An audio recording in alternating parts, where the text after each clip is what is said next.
잡힌 시선, 따뜻한 공정의 가치로 함께합니다. 황보선의 출발 새 아침. 네, 황보선의 출발 새 아침 2부 시작합니다. 문재인 대통령의 퇴임 후 사저 부지, 이걸 둘러싼 여야 공방 계속되고 있습니다. 여당 청와대는 무리한 정치 공세라면서 강하게 좀 반박하고 있는데요. 자세한 얘기 나눠보겠습니다. 청와대 국정상황실장을 지낸 윤건영 더불어민주당 의원 전화로 연결됐습니다. 윤 의원님 안녕하십니까? 네, 안녕하세요. 윤건영입니다. 네, 윤 의원님, 이 사저 부지 둘러싸고 언론에서도 계속 기사가 나오고 야당에서도 의혹 제기 계속하고 있고 수익을 계속 높여가는 상황 같습니다. 어떤 의도라고 보십니까?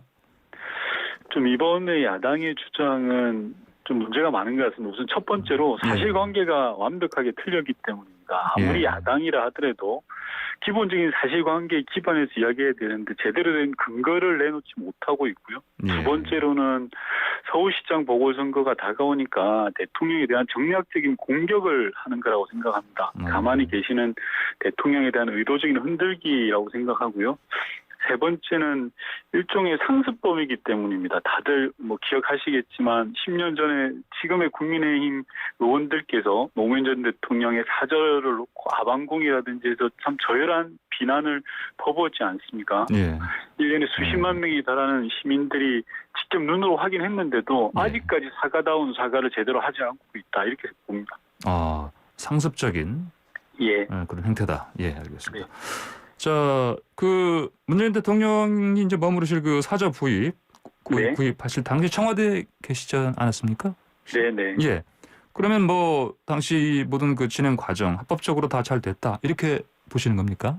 당연합니다. 모든 과정이 법이 정한 절차와 규정대로 진행이 되었고요. 요즘 세상이 어느 세상인데 대한민국 국민 모두가 다 쳐다보고 있는데 대통령한테 특혜를 주겠습니까? 심지어 해당 지역의 국회의원은 국민의힘 소속 국회의원입니다. 애초 대통령은 퇴임 이후에 머무르시던 양산 내곡동 사저로 가고 싶어 했는데 경호기관에서 거기는 도저히 경호가 불가능하다라고 판단을 해서 어쩔 수 없이 새로 지었거든요. 그러는 동안에 이 사저 건축 과정을 이미 청와대가 소상하게 설명을 했습니다. 작년 한 해 동안 국회 운영위에 나와서 매번 설명을 했습니다. 제가 국회 운영위 소속이라 잘 아는데요. 그 과정에서 어떤 특혜나 탈법, 위법도 찾지 못했습니다. 만약에 그런 게 조금이라도 있었다면 국민의힘이 가만히 있었겠습니까? 알겠습니다. 자, 국민의힘에서 주요 이제 비판 포인트가 뭐냐면 농지를 매입해서 형질 변경한 거, 이거를 지금 가지고 비판을 하고 있습니다. 정당한 부분이 좀 있다고 보십니까? 그 부분은? 국민의힘에서는 투기 행위를 했다, 이렇게 이야기를 하시던데요. 우선 투기라는 건 시세 차익을 노리는 걸 말하지 않습니까? 그런데 대통령 사저는 값이 올랐다고 팔 수가 없습니다. 사저 부지는 대통령 본인 돈으로 매입을 하지만 경호시설 등은 부지의 소유자가 국가입니다. 따라서 국가 예산이 들어가고요. 당연히 대통령 마음대로 팔 수도 없습니다.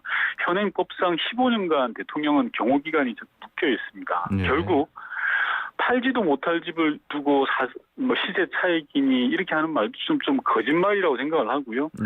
형질 변경 말씀하셨던 부분, 그건 그냥 승인해 주는 게 아닙니다. 해당 지자체에서 도시계획 등을 고려해서 종합적으로 해주는 거고요.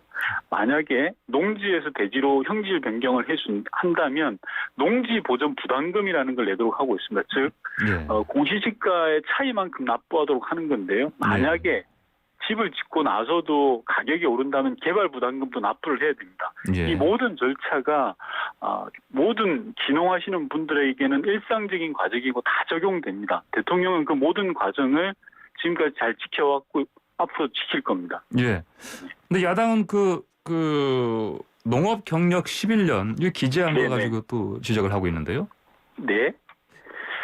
이게 전혀 문제가 없는데요. 말씀하신 농업 경력이라는 건 참고 사항일 뿐이지 필수 조건은 아닙니다. 만약에 농업 경력이 없다고 시골에 땅을 못 산다면은요, 회사 다니다가 말년에 시골로 기농하시는 분들은 그럼 어떻게 농사를 짓고 땅을 사겠습니까? 농업 경력은 그저 참고 사항일 뿐입니다. 참고 사항이라면 야당이 지금 문제 제기하고 있는 이 11년 아무런 문제가 없는 겁니다. 즉 11년 자체가 쟁점이 될 수 없다는 이야기고요. 실제로 이 11년이라는 것도 허위 사실이 아닙니다. 2007년부터 유실수 등 영농 경력이 존재하고요. 이 영농 경력이라는 것은 꼭 이렇게 농산물을 길러서 파는 그런 영리에만 해당되는 것도 아닙니다. 네. 예, 알겠습니다. 근데 주호영 국민의힘 원내대표가요.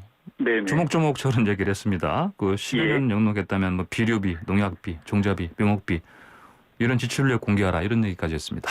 아이고, 정말 좀스러운 이야기라고 생각하는데요. 예. 앞서 제가 방금 말씀드린 것처럼 예. 영농활동 자체, 농사경영 자체가 필수 조건이 아닌데 왜 증빙을 해야 되는지 모르겠고요. 예를 들면 이런 겁니다. 자동차 운전자가 전혀 도로교통법을 위반하지 않았는데 예. 출발지부터 도착지까지 운행 기록을 내놔라. 기름값 영수증 내놔라. 휴게소에서 우동 사 먹은 영수증 내놔라. 이렇게 확인하라고 하는 거하고 똑같습니다. 예. 저는 조영 원내대표님 말씀 처음 듣고 제 귀를 의심했습니다. 이게 과연 제1야당의 원내대표의 이야기냐. 예. 국회의원 처음 하는 초선도 아니고 저는 비판을 하더라도 좀 더 품격이 있어야 된다. 그런 생각도 해봤습니다. 네, 알겠습니다. 자, 근데 야당이 아마 11명인 것 같은데 제 기억으로 네네. 법안 발의한 게 있습니다. 보니까 국가공무원법 개정안. 예. 이것도 보니까 아무래도 문재인 대통령 개정한 것도 들어가 있지 않겠습니까? 어떻게 보십니까? 예, 이게 좀 말 그대로 코미디인데요. 그러니까 이제 영농 경력을 문제 삼다 보니까 예. 필수 조건이 아닌 걸 필수 조건으로 우기는 것도 그렇고 또 당장 선거에 활용하기 위해서 법을 내는 건 더욱더 코미디입니다. 만약에 국민의힘 주장대로라면은 주말 농장이 좋아서 텃밭을 일구는 많은 공직자들이 다 금지 대상입니다. 네. 기본적으로 말이 안 되는 정치 공세를 위한 유치한 저는 그런 법이라고 생각합니다. 예, 알겠습니다.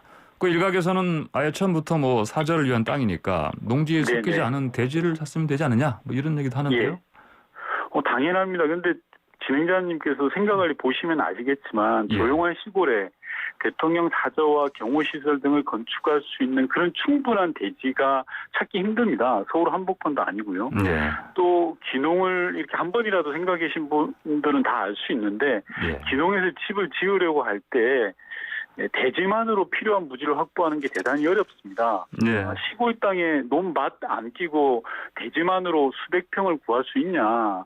즉 대통령 사저는 경호동이 필수이기 때문에요. 아무리 최소화해도 일정한 규모를 필요할 수밖에 없습니다. 그러니까 처음부터 대지만으로 땅을 사라라는 이야기는 결국엔 퇴임하고 시골 가지 말고 고향 가지 말라는 이야기하고 저는 같다 이렇게 생각합니다. 네, 알겠습니다. 그 일부 언론에서는 뭐 또 부지 넓이를 또 문제 삼기도 합니다. 보니까 이명박 네, 대통령 전 대통령보다 사저보다 뭐 2배 뭐 반은 된다 이런 얘기하던데요. 예. 그것도 정말 참 우스운 이야기인데요. 서울 강남 땅하고 양산 땅을 1대1로 등가를 생각하는 거고요. 예. 시골에 집을 지으려고 한번 고민해 분들은 이런 야당의 주장이 얼마나 무식한 이야기인지 아실 텐데요. 땅에는 이른바 건폐율이라는 게 있습니다. 예. 땅 100평을 사도 건폐율이 다르면 지을 수 있는 건물의 크기가 다 다릅니다. 예. 서울은 상대적으로 건폐율이 높고요. 시골은 낮은 편입니다. 예. 대통령 사저가 되고 있는 지금 논란이 되고 있는 땅은 건폐율이 20% 수준입니다. 즉 100평을 사더라도 건물은 20평밖에 못 짓는다는 겁니다. 서울 강남하고 양산은 다른 겁니다. 예. 그런 건폐율을 고려하지 않고 단순하게 서울 강남 논현동 내곡동 사저부지하고 양산을 비교하는 것은 정당치 않다, 온당치 않다고 생각하고요. 심지어 이 경호동 대통령 사저 옆에 붙어 있는 경호동 부지 매입 비용을 보면 이명박 대통령은 40억, 박근혜 대통령은 49억, 문재인 대통령은 22억입니다. 이런 걸 쏙 빼고 땅의 면적만 추정하는 것은 좀 문제가 심각하다라는 생각을 합니다. 네, 알겠습니다. 어쨌든 문재인 대통령께서 직접 SNS 통해서 아까 말씀하신 네네. 좀 좀스럽다는 표현이 많이 나오는데 그 표현을 써가시면서 상당히 강하게 사실은 네. 입장을 밝히셨습니다. 예. 원래 이렇게 잘 안 하시는 분인데 이렇게까지 하시게 된 상황이 심각하다 이렇게 판단하셨기 때문일까요? 예. 원래 그런 표현 잘 안 쓰시죠. 근데 예. 얼마나 어처구니가 없으시면 그리 하시겠습니까? 국민의힘이 하도 얼토당토 않는 주장을 계속 하시니까 한 번은 이야기를 해야 되겠다라고 생각하신 것 같고요. 예. 청와대가 그동안 설명 안 한 게 아니라 대변인도 하고 국회에 나와서 매번 설명하고 했는데 이게 뭐 대통령이 퇴임 이후에 사저를 투기하는 듯이 이렇게 말도 안 되는 흑선전과 거짓말을 하니까 예. 한 번은 이야기해야 되겠다라는 그런 생각을 가진 것 같습니다. 예, 그렇군요. 노무현 전 대통령 뭐 사저 트라우마를 건드린 거 아니냐 이런 얘기도 들리는데 어떻게 봐야 되겠습니까? 예, 트라우마가 아니라 본질은 야당의 대통령 흔들기라고 생각합니다. 선거를 앞두고 하는.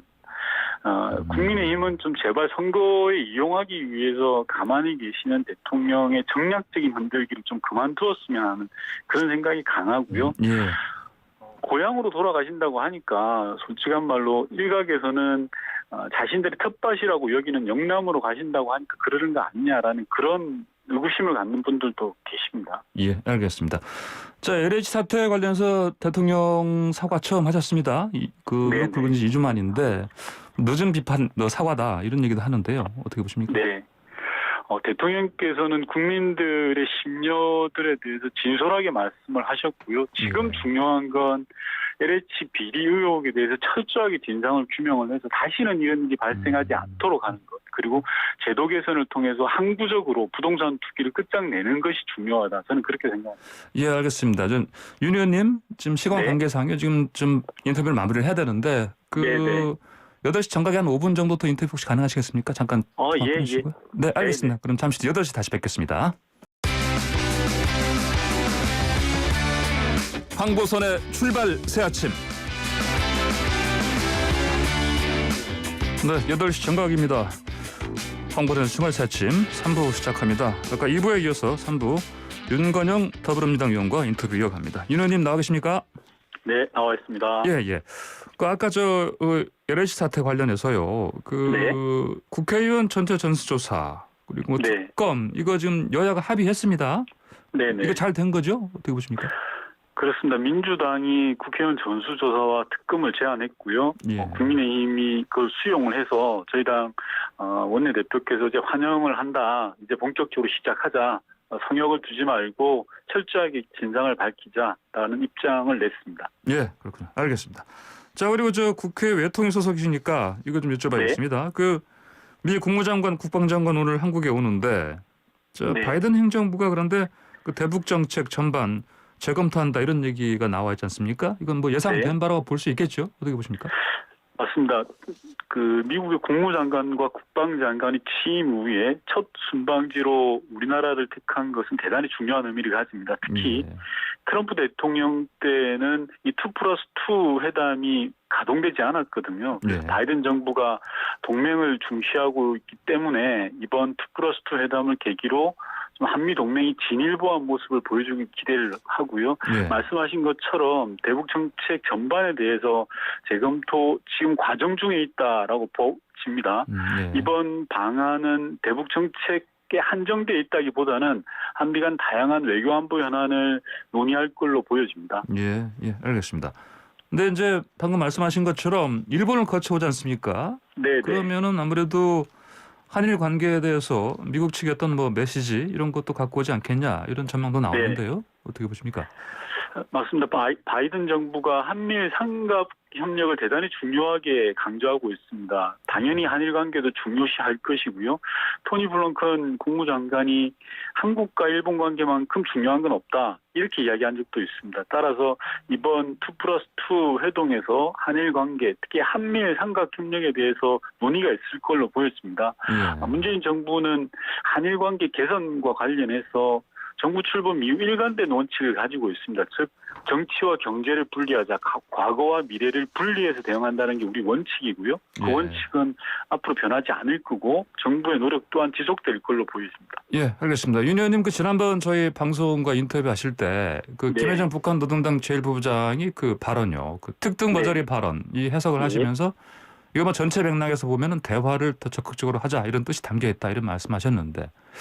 자, 또 이번에 또 미 국무장관, 국방장관 방한 앞두고 김여정 부부장이 어제였죠 한미 연합훈련 이거 두고 이제 또 거친 표현 담아가서 담은 담화를 발표했는데. 이런 얘기까지 했습니다. 미국이 앞으로 4년간 편한 잠을 자고 싶으면 시작부터 잠 설칠 일거리 만들지 말라 이렇게 했습니다. 이거 무슨 뜻으로 보십니까 이건? 우선 김여정 부부장 명의의 담화가 예.